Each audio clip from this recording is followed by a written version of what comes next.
Hey, welcome to another video. So today we're going to be going into OTTO HIGHTOWER during the Dance of the Dragons, but before we begin, please be sure to like the video, subscribe to the channel, join the Sith Citadel Discord, links in the description, and consider becoming a join member or sending a super thanks if you wish to further support the channel. Otherwise, let's jump straight into it. Sir OTTO HIGHTOWER, the Hand of the King and staunch supporter of House Hightower's influence, played a pivotal role in his political and military maneuvering that led to the Dance of the Dragons.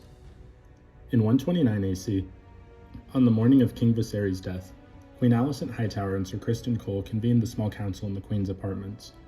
While Grand Maester Orwyle initially suggested preparations for Rhaenyra's coronation, OTTO HIGHTOWER quickly dismissed the notion, declaring that Aegon must be crowned king instead. As Hand of the King, Otto asserted his authority, warning that Rhaenyra's rule would result in her husband, Prince Daemon Targaryen, taking power, a scenario he deemed too dangerous to allow. Amidst the council's heated debate, Lord Lyman Beesbury alone stood in support of Rhaenyra, attempting to leave the room in protest. His fate remains uncertain. Accounts differ on whether he was imprisoned and left to die, thrown in the Black Cells, or slain on the spot. But with his opposition silenced, the Green Council solidified its plans. At the urging of Lord Larry Strong, the council members swore a blood oath of loyalty to Aegon II. Otto wasted no time securing King's Landing, ordering the arrest of any suspected Rhaenyra supporters and sending ravens across Westeros to rally lords and knights to the Greens. He also sought the allegiance of Lord Dalton Greyjoy, offering him the position of Master of Ships in exchange for the Iron Fleet's support. To cement their rule, Otto appointed his son, Sir Gawain Hightower, as the second in command of the City Watch, ensuring they remained loyal to the Greens. Despite Otto's efforts, a group of Black loyalists, including Sir Steffan Darklyn, managed to smuggle King Viserys' crown out of King's Landing. Upon reaching Dragonstone, they crowned Rhaenyra as queen, marking the beginning of open war. In response, Rhaenyra declared Otto and Alicent traitors, vowing to take back her throne. Understanding the importance of alliances, Otto sent Prince Aemon Targaryen to Storm's End on the mighty dragon Vhagar to secure Lord Boros Baratheon's allegiance by offering him a betrothal to one of his 4 daughters. Though the Baratheons joined the Greens, Prince Lucerys Velaryon, Rhaenyra's son, arrived shortly after with a counteroffer. The meeting turned deadly when Aemond, still harboring a grudge over the loss of his eye, challenged Lucerys. The ensuing dragon battle over Shipbreaker Bay ended with Lucerys and his dragon Arax slain.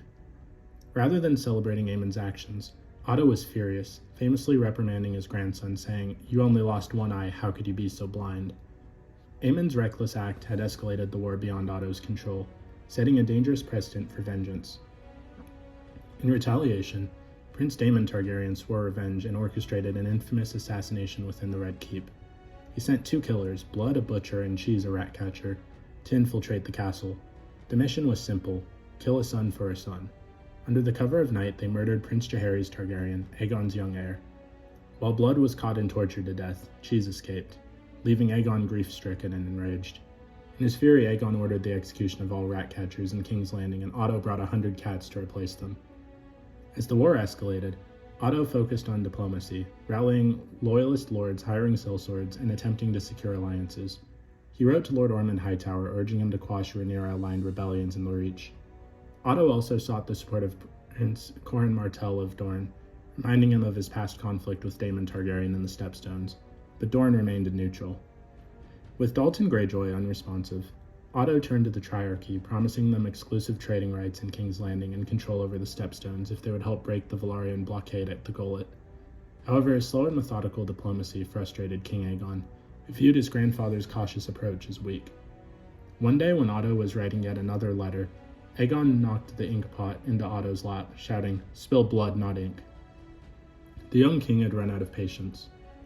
With Prince Daemon taking Harrenhal and the blockade strangling the capital, Aegon dismissed Otto as Hand of the King, replacing him with Sir Criston Cole, the more aggressive Lord Commander of the Kingsguard.